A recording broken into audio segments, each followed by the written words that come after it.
నమస్కారం. City cable CPC న్యూస్కు స్వాగతం. ముందుగా ముఖ్యాంశాలు.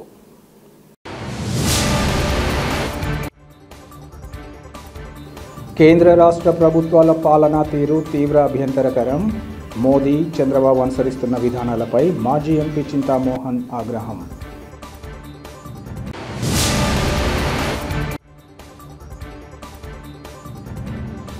ప్రొద్దుటూరు పట్టణంలో ఘనంగా కొనసాగుతున్న దసరా ఉత్సవాలు. బిందెసేవ ఉత్సవంలో పెద్ద ఎత్తున పాల్గొన్న భక్తజనం.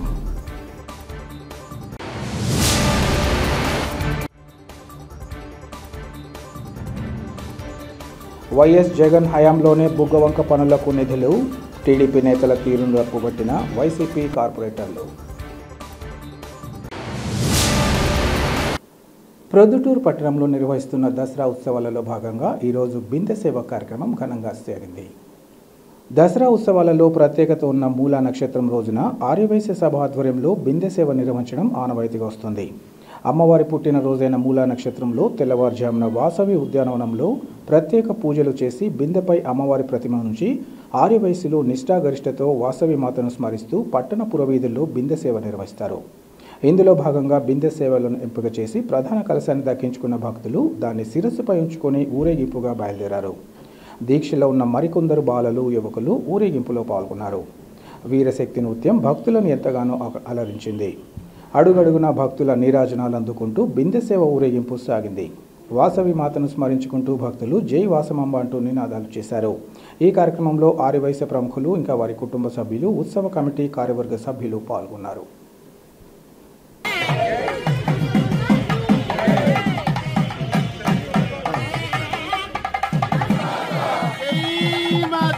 वासवी माता जय जय माता वासवी माता जय जय माता जय जय माता वासवी माता वासवी माता जय जय माता वासवी माता जय जय माता जय जय माता वासवी माता जय जय माता वासवी माता जय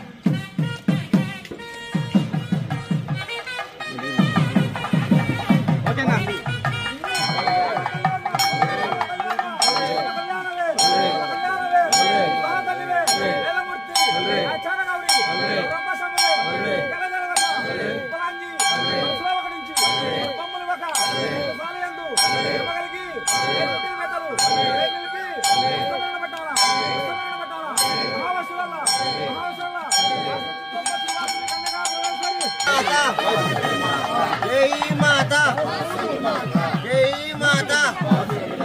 जय माता जय माता जय माता जय माता जय माता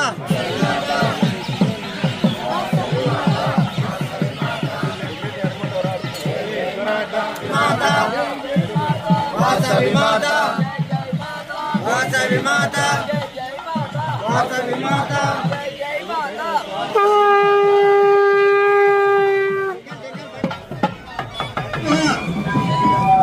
भरत कुमार संदीप कुमार ప్రతిపాసన వేసాను, నేను చెప్పుకుంటూ వెళ్తాను. లేకపోతే నాది కాదు.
దేశ ప్రధాని నరేంద్ర మోదీ రాష్ట్ర ముఖ్యమంత్రి చంద్రబాబు నాయుడు పాలన తీరు తీవ్ర అభ్యంతరకరంగా కొనసాగుతుందని మాజీ ఎంపీ కాంగ్రెస్ పార్టీ సీనియర్ నేత చింతా మోహన్ ఆగ్రహం వ్యక్తం చేశారు.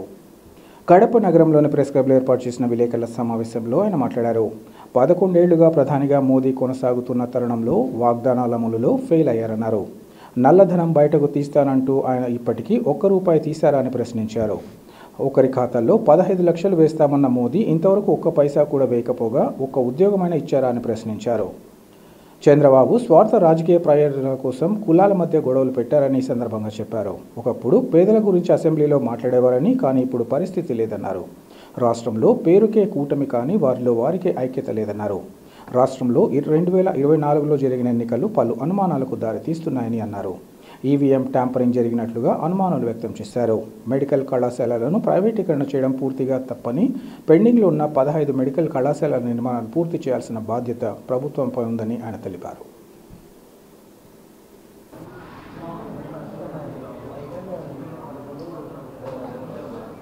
మోడీ గారు 11 సంవత్సరాలు ప్రధానమంత్రిగా పూర్తి చేశాడు. 11 సంవత్సరాల క్రితం భారతదేశానికి ఆయన 2 ప్రామిస్లు ఇవ్వడం జరిగింది.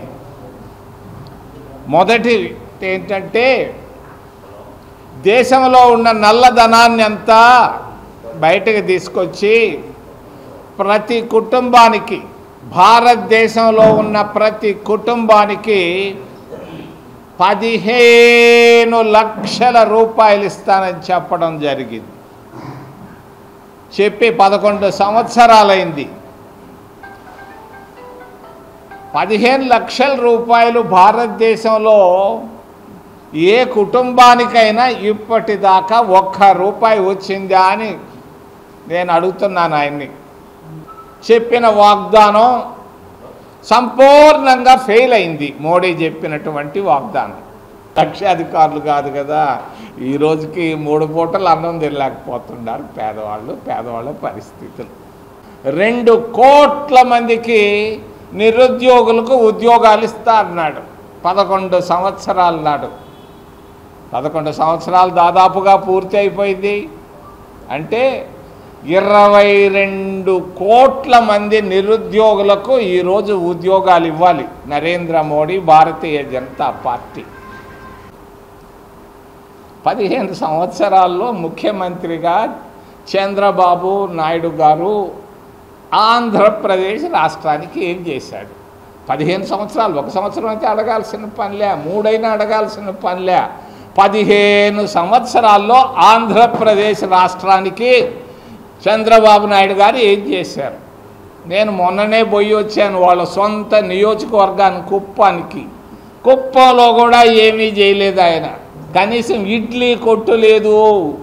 30 సంవత్సరాలు ఎమ్మెల్యేగా, కొన్ని సంవత్సరాలు మంత్రిగా, 15 సంవత్సరాలు ముఖ్యమంత్రిగా ఉన్నటువంటి చంద్రబాబు నాయుడు ఆయన సొంత నియోజకవర్గానికే ఏమి చేయలేకపోయాడు. పవన్ కళ్యాణ్ పోయి ఆయన చూసి వచ్చాడంట. సంతోషం, జ్వరంగా ఉంది.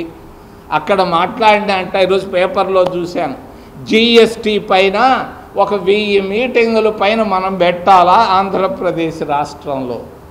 జిఎస్టీ తగ్గించానని ప్రధానమంత్రి చిలక పలుకులు పలికాడు. నేను అడుగుతున్నా, ఈరోజు టీ ధర ఏమన్నా తగ్గిందా? మరి ఈరోజు ఇస్త్రీ చేయించుకుంటాం, ఇస్త్రీ చేయించుకుంటే కూడా ట్యాక్స్.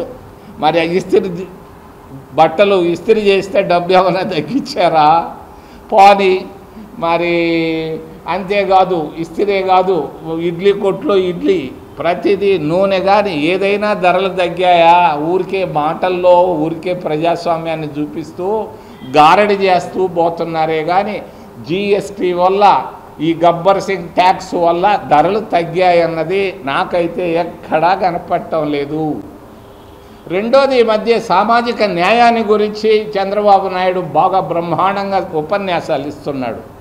మొన్న అసెంబ్లీలో ఇచ్చాడు, అనంతపూర్లో ఇచ్చాడు. సామాజిక న్యాయం, సామాజిక న్యాయం అంటే కులాల మధ్య చిచ్చు పెట్టడమా అని నేను అడుగుతున్నా.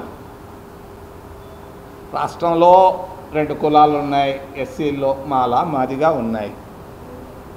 మరి కలిసి ఉన్నారు, గత 100 సంవత్సరాలుగా నీ స్వార్థ ప్రయోజనాల కొరకు, స్వార్థ రాజకీయ ప్రయోజనాల కొరకు ఈ 2 కులాలని డివైడ్ చేసి వాళ్ళ మధ్య తగాదా పెట్టావు. మరి అక్కడ ఉండాయో లేవో ఉద్యోగాల్లో 100 ఉద్యోగాల్లో ఇది అది అని చెప్పావు. ఈరోజు వాళ్ళందరూ రోడ్లకు ఎక్కారు. దళితులు ఈరోజు ఆంధ్రప్రదేశ్ రాష్ట్రంలో సంతోషంగా లేరు. ఏమంటే 15 సంవత్సరాలు నువ్వు ముఖ్యమంత్రిగా ఉన్నావు, నువ్వేమీ సాధించలేకపోయావు. మరి సామాజిక న్యాయం కొరకు మాదిగలకు నిజంగా నువ్వు చెయ్యాలనుకుంటే నీ ముఖ్యమంత్రి పదవిని వాళ్ళకి ఒక 2 సంవత్సరాలు నేను వచ్చి పూలమాల వేస్తాం, మేమందరం వచ్చి పూలమాల వేసి చాలుగా కప్పుతాం. ఇది సామాజిక న్యాయం అంటే. ఆయా పూర్తిగా మారిపోయింది అసెంబ్లీలు. ఒకప్పుడు పేదవాళ్ళను తరిమెల నాగిరెడ్డి ఉన్నప్పుడు పేదవాళ్ళ గురించి మాట్లాడేవాడు. మరి పుచ్చలపల్లి సుందరయ్య ఉన్నప్పుడు పేదవాళ్ళం గురించి ఇప్పుడు పేదవాళ్ళం గురించి మాట్లాడే నాయకుడే లేడు. తగ్గిపోయింది. మరి అసెంబ్లీలో కానీ పార్లమెంట్లో కానీ కొత్త తరహాగా కొత్త విధానాలతో వస్తున్నారు. ప్రతి దగ్గర జరుగుతూ ఉంది. 2019లో 115 లోక్సభ స్థానాల్లో ఈవీఎంలు ట్యాంపరింగ్ చేసి వాళ్ళు వచ్చారు. ప్రజా సమస్యల పరిష్కారానికి ప్రత్యేక ప్రాధాన్యతనిస్తూ తగిన పరిష్కారాన్ని అందించాలని జాయింట్ కలెక్టర్ అదితి సింగ్ అన్ని శాఖల అధికారులను ఆదేశించారు. ఈరోజు సభాభవనంలో ఏర్పాటు చేసిన ప్రజా ఫిర్యాదుల పరిష్కార వ్యవస్థలో జాయింట్ కలెక్టర్తో పాటు వివిధ జిల్లా శాఖల అధికారులు పాల్గొని ప్రజల నుంచి అర్జీలను స్వీకరించారు. ఈ సందర్భంగా జాయింట్ కలెక్టర్ అదితి సింగ్ మాట్లాడుతూ ఫిర్యాదుదారుల విజ్ఞప్తులను సంబంధిత అధికారులు క్షేత్రస్థాయికి స్వయంగా వెళ్లి క్షుణ్ణంగా పరిశీలించి పారదర్శకంగా విచారణ చేపట్టాలన్నారు. అనంతరం అర్జీదారుడు సంతృప్తి చెందేలా నిర్ణీత గడువులోపు తప్పనిసరిగా పరిష్కరించాలని సూచించారు. ఈ కార్యక్రమంలో ఎస్డీసీ వెంకటపతి, జెడ్పీసీఈఓ ఓబులమ్మ తదితరులు పాల్గొన్నారు.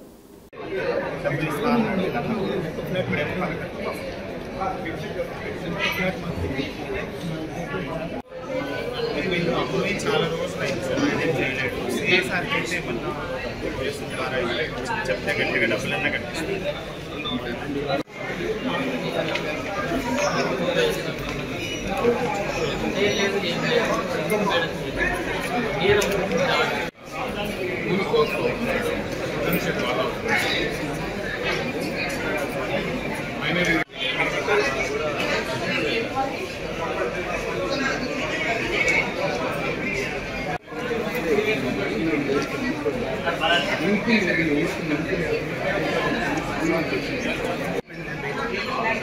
జరుగుతుంది రన్నింగ్లో మొన్న ఎంక్వైరీ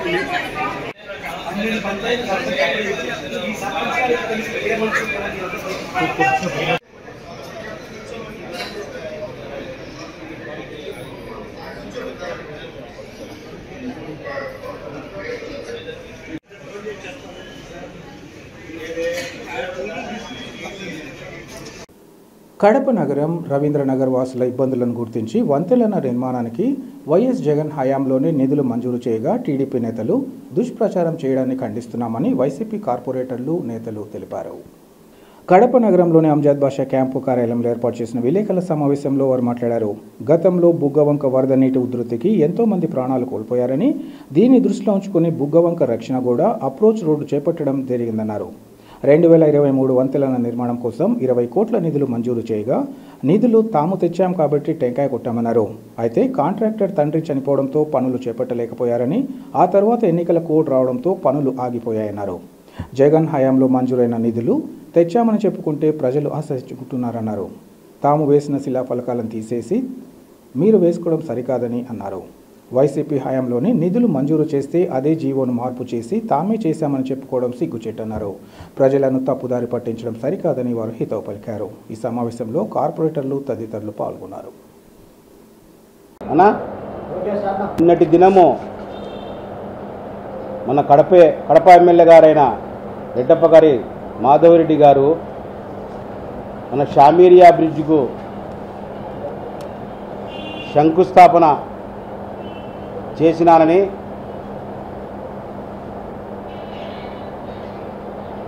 అక్కడ పోయి మన బ్రిడ్జ్ దగ్గర ఒక మీటింగ్ పెట్టి అక్కడ ప్రోగ్రాం చేయడం జరిగింది. ఎందుకంటే గత ప్రభుత్వంలో మనము జగనన్న ప్రభుత్వంలో అప్పుడే మనకు 2023 6వ నెలలో ఒక జియో ఇవ్వడం జరిగింది. ఆ జియో నంబర్ 400 ఏమంటే దాని యొక్క వివరాలు ఇవి. Government of Andhra Pradesh GO number 400 ఎప్పుడు 16/6/2023. అప్పుడే మన జగనన్న ప్రభుత్వంలో మన డిప్యూటీ సీఎం అప్పుడుండే deputy CM SB Amjad Basha గారు, మన మేయర్ సురేష్ బాబు గారు అప్పుడే అతనుకు మన జగన్ సార్కు ఆయనకు ఒప్పించి 305 కోట్ల రూపాయలు శాంక్షన్ చేయడం జరిగింది. అప్పుడు మనకు టెంకాయలు కొట్టడం జరిగింది. మన డిప్యూటీ సీఎం గారు, మన అంజద్ బాషా గారు ప్లస్ మన మేయర్ సురేష్ బాబు గారు పోయి అక్కడ శంకుస్థాపన చేసి పనులు స్టార్ట్ చేస్తామని అనుకునేటప్పటికీ వాళ్ళ నాన్నగారు చనిపోవడం జరిగింది. అప్పుడు ఈ ఒక 500 కోట్ల రూపాయల అభివృద్ధి అప్పుడు పెట్టి దాంట్లో 20 కోట్ల రూపాయలు దీని బ్రిడ్జికి పెట్టి ఏదో కొద్దిగా వాళ్ళ పర్సనల్ ప్రాబ్లం వచ్చి ఆ కాంట్రాక్టర్ ఆగిపోయిన తర్వాత మళ్ళీ దీనికి మీరు వచ్చి ఏదో మేమే చేసినామని చెప్పుకోవడము అది మంచి పద్ధతి కాదు.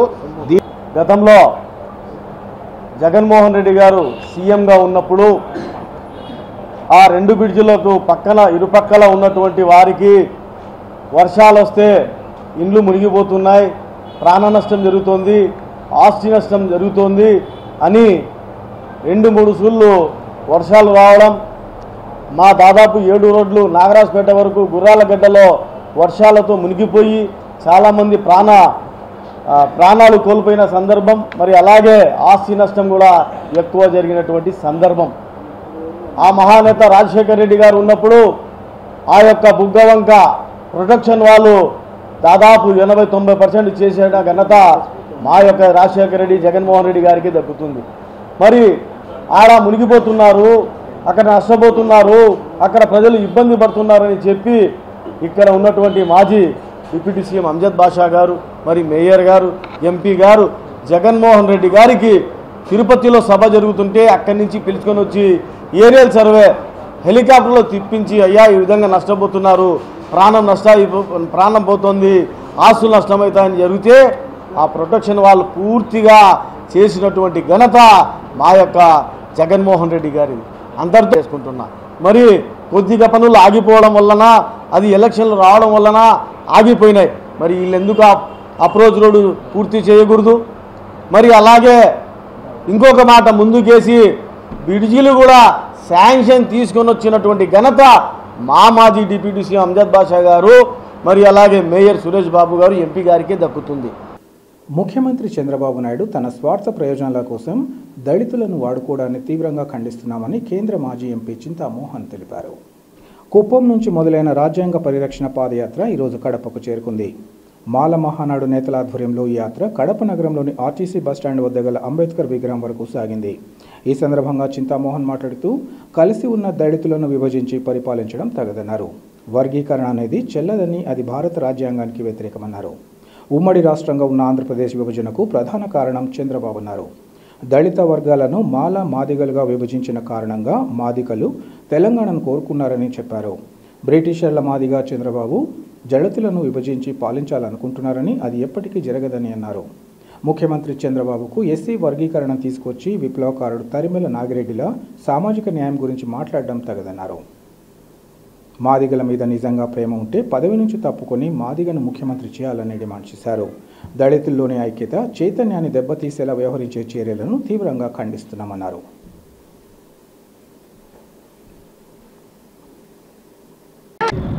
కడప నడిబొడ్డులో అంబేద్కర్ సాక్షిగా నిరసన జరుగుతూ ఉంది. కారణం కలిసి ఉన్న దళితులను విభజించి పరిపాలించేదాన్ని చంద్రబాబు నాయుడు ఆయన నేను ఒక్క మాటలో చెప్పాలనుకుంటున్నాను. తొందర బాబు నాయుడు ఆయన, అన్నీ తొందరే. ఈ దళితులను మాదిగలను 2 చేయడం వల్ల దళితులు అక్కడ, మాదిగలు తెలంగాణ కోరుకున్నారు. మిగిలిపోయింది ఏముంది ఇక్కడ? రాయలసీమలో రాళ్ళు, మరి తూర్పున సముద్రం తప్పించి మొత్తం రాష్ట్ర విభజన కారణం తెలుగుదేశం పార్టీ చంద్రబాబు నాయుడు అని తెలియజేస్తూ తరిమెల్ నాగిరెడ్డి లాగా మాట్లాడుతున్నాడు ఈ మధ్య. అయ్యా, నువ్వు 2 ఎకరాల రైతువి, 1000 కోట్లు సంపాదించావు, నీకు తరిమెల్ నాగిరెడ్డికి ఏం సంబంధం ఏంటి? ఇదే మరి మరి ఇదే నువ్వు చేయాల్సింది? ఇదే సోషల్ జస్టిస్ అంటే? ఇదే సామాజిక న్యాయం? ఎస్సీ వర్గీకరణకు వ్యతిరేకంగా, క్రిమిలేయర్కి వ్యతిరేకంగా రాష్ట్ర వ్యాప్తంగా కూడా రాజ్యాంగ పరిరక్షణ యాత్ర చేస్తూ ఉన్నాం. ఈ రాజ్యాంగ పరిరక్షణ యాత్ర ఎందుకు చేస్తున్నామంటే, రాజ్యాంగం ఈ దేశంలో, ఈ ప్రపంచంలో గమనించుకుంటే ప్రపంచంలోనే అత్యున్నతమైన రాజ్యాంగం భారతదేశం. మిగతా దేశాలు పాకిస్తాను, బంగ్లాదేశ్, నేపాల్ చూస్తూ ఉన్నారు, వాళ్ళ రాజ్యాంగాలు కూలిపోయినాయి, ఒకటే మతం అక్కడ ఉంది. కానీ భారతదేశంలో ఇన్ని కులాలు, ఇన్ని మతాలు, ఇన్ని వర్గాలు, ఇన్ని వైషమ్యాలు ఉన్నటువంటి దేశాన్ని ఐక్యం చేసింది బాబాసాహెబ్ డాక్టర్ బిఆర్ అంబేద్కర్ రచించిన రాజ్యాంగం. అలాంటి అందరిని కలిపేట రాజ్యాంగాన్ని దళితుల్లో ఐక్యంగా ఉన్నటువంటి దళితుల చైతన్యాన్ని దెబ్బతీయడానికి చంద్రబాబు నాయుడు గారు వర్గీకరణ కుట్రబన్నాడు. వర్గీకరణ పేరుతో సామాజిక న్యాయం అని చెప్పి మాదిగలను మోసం చేస్తూ ఉన్నారు. సామాజిక న్యాయం అంటే వెనకబడ్డ మాలా మాదిగలకు రిజర్వేషన్ శాతం పెంచుతావా చంద్రబాబు నాయుడు గారు అని ప్రశ్నిస్తూ ఉన్నాం. అదేవిధంగా సామాజిక న్యాయం అని మీకు అనిపిస్తే, మీకు చేయాలనిపిస్తే 15 సంవత్సరాలు ముఖ్యమంత్రిగా నువ్వు చేసావు, మాదిగల్ని ముఖ్యమంత్రి చేయగలవా అని నేను అడుగుతా ఉన్నాను. లేదు, మాదిగల్ని వివక్ష అనుకుంటావేమో, పవన్ కళ్యాణ్ ముఖ్యమంత్రిని చేస్తావు నీ కొడుకుని కాకుండా నేను అడుగుతా ఉన్నా. మాటలకు పరిమితంగా చంద్రబాబు నాయుడు గారు మీరు చెప్పే మాటలకు మోసపోవటానికి మందకృష్ణ మాదిగం కాదేడా, అంబేద్కర్ వారసులు ఉన్నామని చెప్పి మానడం గుర్తుపెట్టుకోవాలి. వన్ గ్రాస్ప్ సంస్థ అమలు చేస్తున్న ఉమెన్ కోరిన్ డ్రైవ్ కార్యక్రమాన్ని చదువు పట్ల ఆసక్తి గల ప్రతి ఒక్కరూ సద్వినియోగం చేసుకోవాలని సంస్థ ప్రతినిధి పిలుపునిచ్చారు. కడప నగరంలోని శాంతినికేతన్ హై స్కూల్లో వన్ గ్రాస్ప్ సంస్థ అందిస్తున్న అవకాశాలపై మహిళలకు అవగాహన కల్పించే కార్యక్రమాన్ని చేపట్టారు. ఈ సందర్భంగా వారు మాట్లాడుతూ, గ్రామీణ ప్రాంతాలతో పాటు ఇప్పుడిప్పుడే అభివృద్ధి చెందుతున్న పట్టణాల్లోని మహిళలు తమ చదువును ఆపేసిన తరుణంలో తిరిగి కొనసాగించేందుకు తమ సంస్థ అన్ని విధాల తోడ్పాటు అందిస్తుందన్నారు. స్వదేశంతో పాటు విదేశాలలో చదువుకునేందుకు కూడా తమ వంతు సహకారం ఉంటుందన్నారు. అలాగే చదువు పూర్తి చేసుకుని ఉద్యోగ అన్వేషణలో ఉన్నవారు ఏ రంగాన్ని ఎంచుకోవాలో అవగాహన కల్పిస్తామన్నారు. అదేవిధంగా స్వల్ప పెట్టుబడులతో వ్యాపార రంగంలో అడుగుపెట్టే వారికి తోడ్పాటు అందిస్తామన్నారు. మహిళలు ఆర్థికంగా అభివృద్ధి పదంలో పయనించేందుకోసం తమ సహకారం ఎంతగానో ఉపయోగపడుతుందన్నారు. ఇందుకు సంబంధించి సమగ్ర వివరాల కోసం 8977760441 నంబర్లో కానీ ఈమెయిల్ వెబ్సైట్లో కానీ సంప్రదించాలని వారు కోరారు. వన్ గ్రాస్ప్ అనే సంస్థ విమెన్ కెరియర్ డ్రైవ్ అనేది కండక్ట్ చేశారండి. ఇది మెయిన్గా రూరల్ ఏరియాస్లలో, టైర్ 2, టైర్ 3 సిటీస్లలో ఆడవాళ్ళు చదువుని ఆపేసుకున్న వాళ్ళు కానీ, చదువు అయిపోయి ఏం జాబ్ చేయాలి అని అనుకునే వాళ్ళకి కానీ, లేకపోతే సొంతగా బిజినెస్ ఏదైనా స్టార్ట్ చేసుకోవాలి కొంచెం పెట్టుబడితో అని ఆలోచించే వాళ్ళకి కానీ, ఇవన్నీ కూడా ఈ వన్ గ్రాస్ప్ ప్లాట్ఫామ్ అనేది చాలా హెల్ప్ అవుతుంది. అలాంటి ఆప్షన్స్ ఏమున్నాయి, ఎలా చేయాలి అనేది మీరు మా కాంటాక్ట్ నెంబర్కి ఫోన్ చేసినా తెలుసుకోవాలన్న విషయాలన్నీ కూడా మీకు ఫ్రీగా ఉచితంగా హెల్ప్ చేస్తాము. సో మీరు ట్రై చేయొచ్చు. విమెన్ అనే వాళ్ళకి ఒక ఫైనాన్షియల్ ఫ్రీడమ్ అనేది ఉంటే మిగతా ప్రాబ్లమ్స్ అన్నీ కూడా ఈజీగా సాల్వ్ చేసుకోగలుగుతారు అనే ఉద్దేశంతో మెయిన్గా Kadapa and different tier 2, tier 3 సిటీస్లలో కండక్ట్ చేయాలన్నది మా మిషన్ అండ్ గోల్ అండి. Contact number 8977604414424443. ఈ నంబర్స్లో ఏది కాంటాక్ట్ చేసినా, మీరు ఈవెన్ వాట్సాప్ చేసినా కూడా వెంటనే మీకు రెస్పాండ్ అవుతాము. ఈమెయిల్కి కానీ లేదా వెబ్సైట్కి కానీ మీరు విజిట్ చేయొచ్చు. Email is support@onegrasp.com or website you can visit is onegrasp.com. ఇండియాలోనే చదువుకోవడమే కాకుండా అబ్రాడ్లో కూడా చదువుకోవాలి, అలాంటి ఎలిజిబిలిటీ ఉందా లేదా అని డ్రీమ్స్ ఉన్న వాళ్ళకి, అఫోర్డబిలిటీ ఉన్న వాళ్ళకి they can go to onegrasp.com study abroad అనే ఆప్షన్ ఉంటుంది. అక్కడ మీ ప్రొఫైల్ వెయిటేజ్ చూసుకోవచ్చు. అది యూజువల్గా 2000-3000 ఛార్జ్ చేస్తారు, కానీ మనం ఫ్రీగా ఇస్తున్నాము specially for women. So they can just go and check it out. అదొక ప్రొఫైల్ వెయిటేజ్ అనేది ఉంది. And career counselling and with psychometry test అనేది కూడా మీరు ఎలాంటి కెరియర్స్లో మీరు ఫిట్ అవుతారు, ఎలాంటి కెరియర్స్ అయితే నాకు సూట్ అవుతుంది, ప్రతి ఒక్కళ్ళకి ఒక్కొక్క డిఫరెంట్ స్కిల్స్ ఉంటాయి, ఇంట్రెస్ట్స్ ఉంటాయి, స్ట్రెంగ్స్ ఉంటాయి. అలాంటప్పుడు మనము కెరియర్ కౌన్సిలింగ్ అనే దాంతో విత్ సైకోమెట్రీ టెస్ట్ ద్వారా actual fitment of the career అనేది మనం తెలుసుకోవచ్చు. ఓకే, ఈరోజు ఈ ప్లాట్ఫామ్ ద్వారా మేము వచ్చి ఇక్కడ మా ఎక్స్పీరియన్సెస్ షేర్ చేసుకోవడం మాకు చాలా ఆనందంగా అనిపించిందండి. ఇందులో ఇది మేము చదువుకున్న స్కూలు, మా ఊరు. సో ఇక్కడ నుంచి ఇది లాంచ్ అవటం అనేది చాలా హ్యాపీగా ఉంది. ఇది జస్ట్ ఒక లాంచింగ్ ఇనీషియల్ స్టేజ్ మాత్రమే. ఇక్కడ నుంచి ఎలాంటి హెల్ప్ కావాలన్నా, పర్సనలైజ్డ్ హెల్ప్, ఒక్కొక్క దానికి ఎవరికైనా ఇన్ఫర్మేషన్ కావాలన్నా, పర్సనలైజ్డ్ హెల్ప్ కావాలన్నా, చిత్రాన్ని కానీ, క్రాంతిని కానీ, కరుణాని కానీ మీరు ఎవరైనా కాంటాక్ట్ అవ్వచ్చు. ఆల్రెడీ డీటెయిల్స్ ఇచ్చున్నారు.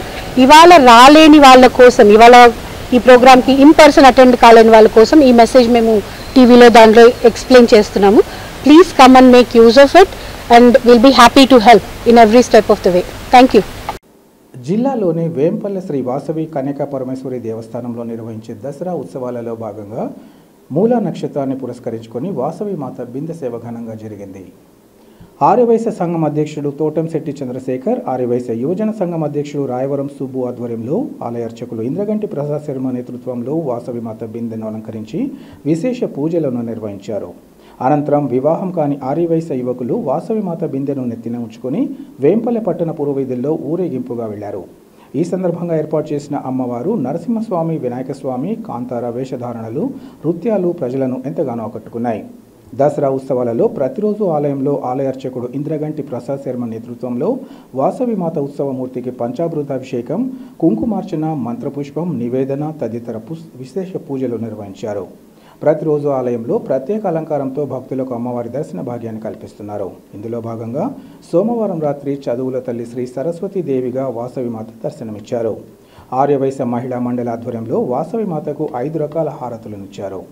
ప్రతిరోజు నెల్లూరుకు చెందిన అర్చకుడు సత్యనారాయణ స్వామి వివిధ దేవతా అవతారాలలో వాసవి మాతను అలంకరించి భక్తులకు దర్శన భాగ్యాన్ని కల్పిస్తున్నట్లు ఆర్యవైశ్య సంఘం ప్రతినిధులు తెలియజేశారు.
వార్తలు ముగించే ముందు ముఖ్యాంశాలు మరోసారి.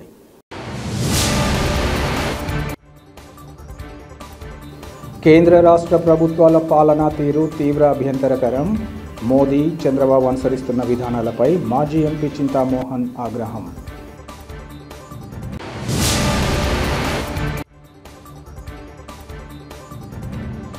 ప్రొద్దుటూరు పట్టణంలో ఘనంగా కొనసాగుతున్న దసరా ఉత్సవాలు. బిందె సేవ ఉత్సవంలో పెద్ద ఎత్తున పాల్గొన్న భక్తజనం.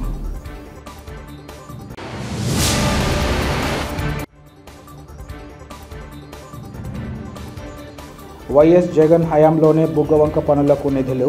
టీడీపీ నేతల తీరును తప్పుపట్టిన వైసీపీ కార్పొరేటర్లు. సిటీ కేబుల్ సిపిసి న్యూస్ ఇంతటితో సమాప్తం. నమస్కారం.